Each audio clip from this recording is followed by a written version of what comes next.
Hola amigos de YouTube, hoy les traigo este nuevo creepypasta llamado, La maldición de Carmen Winstead, espero y les guste. Finalizada la hora del almuerzo escolar, la maestra les comunicó a los alumnos que la junta directiva había planificado un simulacro de incendio en el que todos debían participar. Poco después sonó la alarma y los alumnos salieron para reunirse en el patio. Era un día caluroso, con el cielo despejado y un sol que hacía arder la piel, llenando las frentes de los estudiantes con pequeñas gotas de sudor. La maestra comenzó a leer la lista de nombres. Todos alzaban la mano y decían presente, consumidos por el aburrimiento. Sin embargo, una chica de un grupo de 5 amigas se fijó en el hecho de que Carmen, una compañera de clase, estaba de pie junto a la alcantarilla, a la que le faltaba la tapa desde hacía semanas, y aún faltaba bastante para que la maestra leyera su nombre. Sus ojos brillaron. Carmen estaba entre las últimas de la larga lista organizada en orden alfabético. ¿Qué pasaría cuando la llamen si caía en la alcantarilla? Carmen está en la alcantarilla. Podrían corear y entonces todos reirían a carcajadas y la pobre Carmen sería el hazmerreír. Quién sabe, incluso podrían terminar por bautizarla como la chica de la alcantarilla.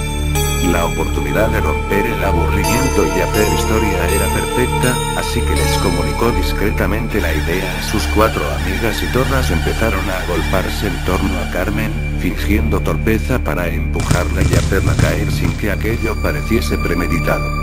La maniobra fue perfecta, Carmen apenas emitió sonidos de queja mientras la hacían caer y, cuando dijeron su nombre, las 5 chicas empezaron a gritar. Ella está en la alcantarilla, ella está en la alcantarilla. Un mar de carcajadas se desató, pero las risas empezaron a silenciarse cuando la maestra se acercó a Gary. Antes de que emitiera palabra alguna, se giró y miró a todos con una mueca impregnada de angustia y terror. La situación no inspiraba risa alguna. Carmen había caído de cabeza en el hueco y al aterrizar su cabeza se había torcido hacia un lado en una posición totalmente imposible.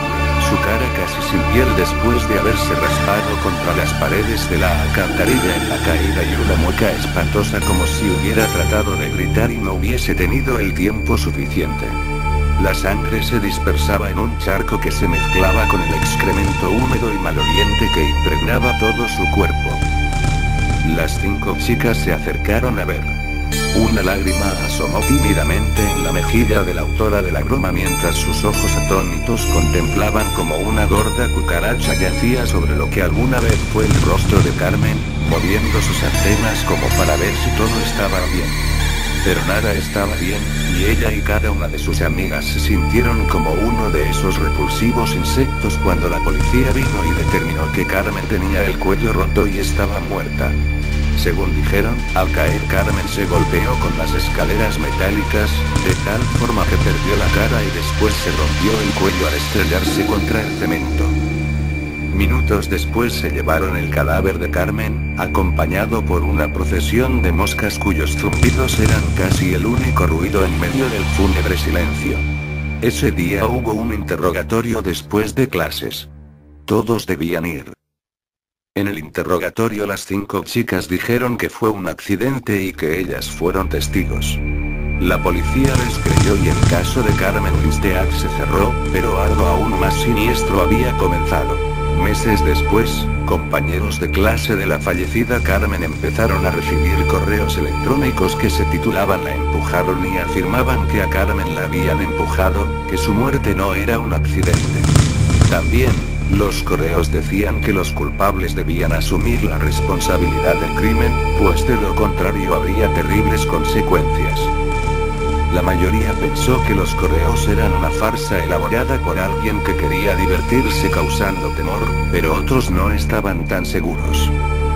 Transcurridos unos pocos días tras la cadena de correos, la chica que ideó el plan para ridiculizar a Carmen estaba bañándose cuando de pronto oyó una extraña risa. Cerró el grifo para oír mejor. La risa parecía venir del interior de la ducha. ¿Acaso se estaba volviendo loca? Aterrada, se secó rápidamente, se vistió, se despidió de su madre nerviosamente y se fue a dormir más temprano que de costumbre. 5 horas después su madre se despertó al oír un portazo en la puerta de entrada. Su hija no estaba en la habitación ni en lugar alguno de la casa. Llamó a la policía, pero los agentes poco podían hacer al respecto, ya que no se podía interponer una denuncia en personas desaparecidas hasta que transcurrieran 48 horas. Aún así prometieron a la desconsolada madre patrullar las calles cercanas para buscar a su hija. La búsqueda de familiares y amigos tampoco tuvo éxito y la chica no apareció aquella noche. La mañana siguiente, mientras el conserje del colegio limpiaba las hojas secas del patio, se encontró que la tapa de la alcantarilla que habían vuelto a colocar después de producirse la trágica muerte de Carmen había sido levantada y apartada a un lado. Al asomarse descubrió algo realmente escalofriante. Parece que la chica desaparecida la había retirado antes de lanzarse de cabeza por el conducto y se encontraba en el fondo con el cuello roto y la cara destruida, borrada por los golpes que se había dado al caer y golpearse con las escaleras metálicas de las cloacas. Una muerte idéntica a la que sufrió Carmen. El mismo destino les esperaba a las otras 4 culpables de la muerte de Carmen. Tras la muerte de las 2 primeras, un equipo del ayuntamiento soldó la alcantarilla para que nadie más pudiera abrirla. Sin embargo, eso no pareció impedir a la tercera víctima arrancarla del suelo, algo que requería una fuerza sobrehumana. Por supuesto, esa fue la gota que colmó el vaso y se decidió colocar vigilancia a las 24 horas del día en ese peligroso punto de encuentro para suicidas. Las 2 víctimas restantes murieron de la misma forma, pero el espíritu de Carmen en esta ocasión las guió hasta alcantarillas cercanas a sus domicilios.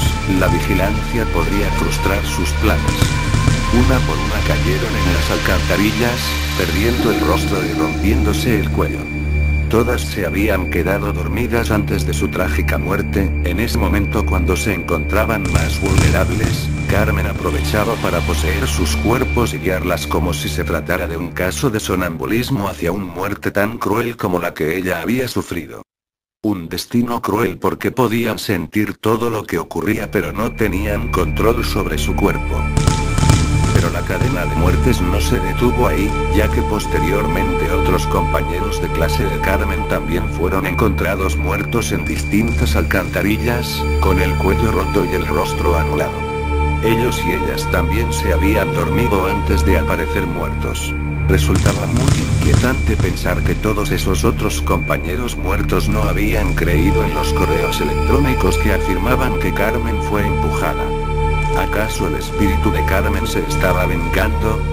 ¿Podría eso explicar muertes tan extrañas en las que no se entendía cómo diablos los cuerpos habían ido a parar a la alcantarilla sin que nadie advirtiese con claridad el rumbo que las víctimas tomaban antes de ser asesinadas? Bueno, ojalá les haya gustado, suscríbanse y denle manita arriba.